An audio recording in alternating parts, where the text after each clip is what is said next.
علیکم کلاس 8۔ آج ہم اپنے سیکنڈ چیپٹر کا آغاز کریں گے، دوسرا سبق پڑھیں گے۔ پچھلی کلاس میں ہم نے چیپٹر نمبر 1 نظم پرانا کوٹ مکمل کر لی تھی، سارا ہوم ورک آپ کو سمجھا دیا تھا، تقریباً سارا کام ہم نے اس کا کر لیا تھا۔ آج جو ہمیں سبق پڑھنا ہے وہ ہے مجھے میرے دوستوں سے بچاؤ، اور اس کے مصنف ہیں سجاد حیدر الادرم۔ مصنف کا تعارف، کام سمجھ دیجئے پہلے آپ نے کاپی پر تعارف مصنف کمپیوٹر پیج پہ لکھنا ہے۔ پہلے آپ ٹائٹل پیج بنائیں گے، ٹھیک ہے۔ فرسٹ پیج جو ہوگا صفحہ، پہلا صفحے پر آپ نے مجھے میرے دوستوں سے بچاؤ کا ٹائٹل پیج بنائیں۔ پھر سیکنڈ پر آپ مصنف کا تعارف کمپیوٹر پیج پہ خوبصورت تحریر کے ساتھ لکھ کے اس کو چسپاں کریے، اور پھر ہم سبق کی ریڈنگ کر رہی ہوں میں، اور سبق کی ریڈنگ آپ نے بھی کرنی ہے گروپ پر، اور کر کے مجھے جو ہے وہ ایک ایک پیراگراف سنانا ہے، صحیح؟ چلیے تو ہم آغاز کرتے ہیں اپنے پہلے سبق کا۔ سبق کا عنوان ہے مجھے میرے دوستوں سے بچاؤ، اور اس کے مصنف ہیں سجاد حیدر الادرم۔ سجاد حیدر الادرم ہندوستان کے ضلع بجنور میں 1880 میں پیدا ہوئے۔ علی گڑھ سے BA کیا۔ ذاتی شوق سے ترکی زبان سیکھی اور ترجمان کے طور پر کام کیا۔ ترکی زبان و ادب کا مطالعہ کیا۔ علی گڑھ مسلم یونیورسٹی کے رجسٹرار کے طور پر بھی کام کیا۔ 1943 میں لکھنؤ میں وفات پائی۔ سجاد حیدر الادرم صاحب طرز ادیب، مترجم اور شاعر تھے۔ افسانہ نویسی اور ترکی زبان سے اردو میں تراجم ان کی شہرت کا سبب بنے۔ خیالستان ان کے افسانوں کا مجموعہ ہے۔ یہ تھا مختصر تعارف سجاد حیدر الادرم کا۔ اب ہم ان کے سبق مجھے میرے دوستوں سے بچاؤ کی بلند خوانی، پہلے میں مثالی بلند خوانی پیش کروں گی اور آپ نے پھر تقلیدی بلند خوانی کرنی ہے اور مجھے گروپ پر بھیجنا ہے۔ چلیے ہم بلند خوانی کا آغاز کرتے ہیں۔ اور کوئی طلب ابنائے زمانہ سے نہیں، اور کوئی طلب ابنائے زمانہ سے نہیں، مجھ پہ احسان جو نہ کرتے تو یہ احسان ہوتا۔ ایک دن میں دلی کے چاندنی چوک میں سے گزر رہا تھا، میری نظر ایک فقیر پر پڑی جو بڑے مؤثر طریقے سے اپنی حالت زار لوگوں سے بیان کرتا جا رہا تھا۔ 2-3 منٹ کے وقفے کے بعد یہ درد بھری ہوئی اسپیچ انہی الفاظ اور اسی پیرائے میں دہرا دی جاتی تھی۔ یہ طرز کچھ مجھے ایسا خاص معلوم ہوا کہ میں اس شخص کو دیکھنے اور اس کے الفاظ سننے کے لیے ٹھہر گیا۔ اس فقیر کا قد لمبا، جسم خوب موٹا تازہ تھا، اور چہرہ ایک حد تک خوبصورت ہوتا، مگر بدمعاشی اور بے حیائی نے صورت مست کر دی تھی۔ یہ تو اس کی شکل تھی، رہی اس کی صدا تو میں ایسا خسی الخلق نہیں ہوں کہ صرف اس کا مختصر سا خلاصہ لکھوں۔ وہ اس قابل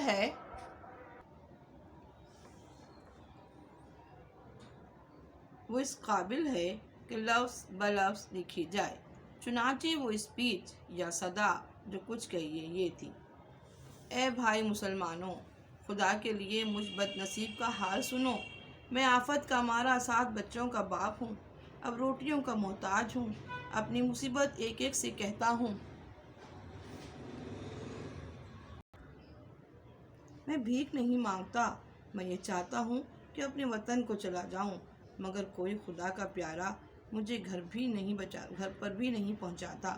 بھائی مسلمانوں، میں غریب الوطن ہوں، میرا کوئی دوست نہیں، ہائے میرا کوئی دوست نہیں، اے خدا کے بندو میری سنو، میں غریب الوطن ہوں۔ فقیر تو یہ کہتا ہوا اور جن پر اس کے قصے کا اثر ہوا ان کی خیرات لیتا ہوا آگے بڑھ گیا، لیکن میرے دل میں چند خیالات پیدا ہوئے اور میں نے اپنی حالت کا مقابلہ اس سے کیا، اور مجھے خود تعجب ہوا کہ اکثر امور میں نے اس کو اپنے سے اچھا پایا۔ یہ صحیح ہے کہ میں کام کرتا ہوں، اور وہ مفت خوری سے دن گزارتا ہے۔ نیز یہ کہ میں نے تعلیم پائی ہے، وہ جاہل ہے۔ میں اچھے لباس میں رہتا ہوں، وہ پھٹے کپڑے پہنتا ہے۔ بس یہاں تک میں اس سے بہتر ہوں۔ آگے بڑھ کر اس کی حالت مجھ سے بدرجہ اچھی ہے۔ اس کی صحت پر مجھے رشک کرنا چاہیے۔ میں رات دن فکر میں گزارتا ہوں اور وہ ایسے اطمینان سے بسر کرتا ہے۔ باوجود بسورنے اور روتی صورت بنانے کے اس کے چہرے سے بشاشت نمایاں تھی۔ بڑی دیر تک میں غور کرتا رہا کہ اس کی یہ قابل رشک حالت کس وجہ سے ہے۔ آخر کار میں اس بظاہر عجیب نتیجے پر پہنچا کہ جسے وہ مصیبت خیال کرتا ہے وہی اس کی حق میں نعمت ہے۔ وہ حسرت سے کہتا ہے کہ میرا کوئی دوست نہیں، اور میں حسرت سے کہتا ہوں میرے اتنے دوست ہیں کہ اس کا کوئی دوست نہیں۔ اگر یہ سچ ہے تو اسے مبارکباد دینی چاہیے۔ میں اپنے دل میں یہ باتیں کرتا ہوا مکان پر آیا۔ کیسا خوش قسمت آدمی ہے، کہتا ہے میرا کوئی دوست نہیں۔ اے خوش نصیب شخص، یہی تو مجھ سے بڑھ گیا۔ لیکن کیا اس کا یہ قول صحیح بھی ہے؟ یعنی کیا اصل میں اس کا کوئی دوست نہیں جو میرے دوستوں کی طرح اسے دن بھر میں 5 منٹ کی بھی فرصت نہ دے؟ میں اپنے مکان پر ایک مضمون لکھنے جا رہا ہوں، مگر خبر نہیں کہ مجھے ذرا سا بھی وقت ایسا ملے گا میں تقلیے میں اپنے خیالات جمع کر سکوں اور انہیں اطمینان سے قلم بند کر سکوں، یا جو اسپیچ مجھے کل دینی ہے اسے سوچ سکوں۔ کیا یہ فقیر دن دھاڑے اپنا روپیہ لے جا سکتا ہے؟ اس کا کوئی دوست راستے میں نہ ملے گا اور یہ نہ کہے گا بھائی جان دیکھو پرانی دوستی کا واسطہ دیتا ہوں، مجھے اس وقت ضرورت ہے، تھوڑا سا روپیہ قرض دو؟ کیا اس کے احباب وقت بے وقت اسے دعوتوں اور جلسوں میں کھینچ کر نہیں لے جاتے؟ کیا کبھی ایسا نہیں ہوتا کہ اسے نیند کے جھونکے آ رہے ہوں؟ مگر یار دوستوں کا مجمع ہے جو قصے پر قصہ اور لطیفے پر لطیفے کہہ رہے ہیں مگر اٹھنے کا نام نہیں لیتے۔ کیا اسے دوستوں کے خطوں کا جواب نہیں دینا پڑتا؟ کیا اس کے پیارے دوست کی تصنیف کی ہوئی کتاب نہیں جو اسے خوامخواہ پڑھنی پڑے اور ریویو لکھنا پڑے؟ کیا اسے احباب کی وجہ سے شور مچانا اور ہو حق کرنا نہیں پڑتا؟ کیا دوستوں کے ہاں ملاقات کو اسے جانا نہیں پڑتا، اور اگر نہ جائے تو کوئی شکایت نہیں کرتا؟ اگر ان باتوں سے وہ آزاد ہے تو کوئی تعجب نہیں کہ وہ ہٹا کٹا ہے اور میں نحیف و نزار ہوں۔ یا اللہ، یا اس پر بھی شکر ادا نہیں کرتا؟ خدا جانے وہ اور کون سی نعمت چاہتا ہے۔ لوگ کہیں گے اس شخص کے کیسے بیہودہ خیالات ہیں، بغیر دوستوں کی زندگی دوبر ہوتی ہے اور یہ ان سے بھاگتا ہے۔ مگر میں دوستوں کو برا نہیں کہتا، میں جانتا ہوں کہ مجھے خوش کرنے کے لیے میرے پاس آتے ہیں اور میری خیر طلب ہے، مگر عملی نتیجہ یہ ہے کہ احباب کا ارادہ ہوتا ہے مجھے فائدہ پہنچانے کا اور ہو جاتا ہے مجھے نقصان۔ چاہے مجھ پر نفریں کی جائیں مگر میں یہ کہے بغیر نہیں رہ سکتا۔ آج تک میرے سامنے کوئی ثابت نہ کر سکا کہ احباب کا ایک جمع غفیر رکھنے اور شناسائی کے دائرے کو وسیع کرنے سے کیا فائدہ ہے۔ میں تو یہاں تک کہتا ہوں کہ اگر دنیا میں کچھ کام کرنا ہے اور باتوں ہی میں عمر نہیں گزارنی ہے تو بعض نہایت عزیز دوستوں کو چھوڑنا پڑے گا، چاہے اس سے میرے دل پر کیسا ہی صدمہ ہو۔ مثلاً میرے دوست احمد فراز ہیں۔ میرے دوست احمد مرزا ہیں جنہیں میں بھربھڑیا دوست کہتا ہوں، نہایت معقول آدمی ہیں اور میری ان کی دوستی نہایت پرانی اور بے تکلفی کی ہے، مگر حضرت کی خصلت میں یہ داخل ہے کہ 2 منٹ نچلا نہیں بیٹھا جاتا۔ جب آئیں گے شور مچاتے ہوئے، چیزوں کو الٹ پلٹ کرتے ہوئے، غرض کہ ان کا آنا بھونچال آنے سے کم نہیں، ان کے آنے کی مجھے دور سے خبر ہو جاتی ہے، باوجود یہ کہ میرے لکھنے پڑھنے کا کمرہ چھت پر ہے۔ اگر میرا نوکر کہتا ہے کہ میاں میں اس وقت کام میں بہت مشغول ہیں، اگر میرا نوکر کہتا ہے کہ میاں اس وقت کام میں بہت مشغول ہیں تو وہ فوراً چیخنا شروع کر دیتے ہیں، کم وقت کو اپنی صحت کا بھی تو کچھ خیال نہیں۔ نوکر کی طرف مخاطب ہو کر خیراتی کب سے کام کر رہے ہیں؟ بڑی دیر سے؟ توبہ توبہ۔ اچھا بس میں 1 منٹ ان کے پاس بیٹھوں گا، مجھے خود جانا ہے چھت پر۔ چھت پر ہوں گے نا؟ میں پہلے ہی سمجھتا تھا۔ یہ کہتے ہوئے وہ اوپر آتے ہیں اور دروازے کو اس زور سے کھولتے ہیں کہ گویا گولا آگے لگا۔ آج تک انہوں نے دروازہ کھٹکھٹایا نہیں اور آندھی کی طرح داخل ہوتے ہیں۔ آہا، آخر تمہیں میں نے پکڑ لیا، مگر دیکھو میری وجہ سے اپنا لکھنا بند مت کرو۔ میں حج کرنے نہیں آیا۔ خدا کی پناہ کس قدر لکھ ڈالا ہے؟ کہو، طبیعت تو اچھی ہے؟